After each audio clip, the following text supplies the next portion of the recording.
This question reminds me of a lot of the conversation around the Iraq War, because after it seemed as though the Iraq War was going terribly awry, there was a lot of talk about counterfactuals, how should we have gone about this thing, et cetera. And a lot of folks, including a lot of, for example, Senate Democrats who had voted to authorize the use of military force said, well, wait a second, you don't understand. We saw intelligence presented to us in a certain way, and that's how we responded to this larger environment. Similarly, when you look at President Obama and advisors, they had a certain sense of what the economic downturn looked like, and they responded to that. So that's all by way of saying that, at a certain level, this kind of second guessing, I understand when Obama folks say that's unfair because, wait a second, we didn't really know the scale of what was happening. I will say that there's something Alice Rivlin said in 2009 during the fiscal stimulus debate that struck me as really, really smart. She said that fiscal stimulus should have been divided into at least two pieces. One piece would be, let's do some immediate stuff to address the concerns of state and local governments.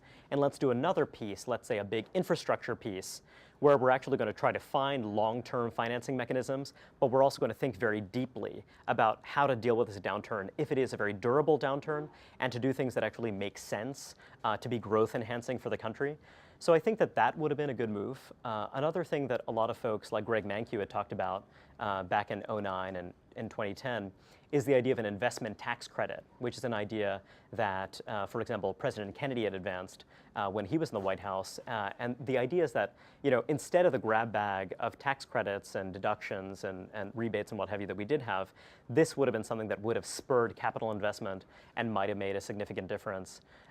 So there are a lot of things like that, and of course the biggest thing is addressing housing.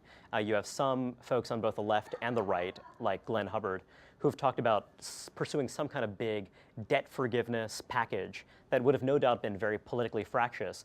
But if you're someone who believes that it's actually underwater mortgages and housing debt that's really weighed down the recovery, that would have been something that might have made a much bigger difference to the economic landscape. So I think that those are a few ideas that could have made a significant difference, and all of which were broadly consistent with President Obama's goals.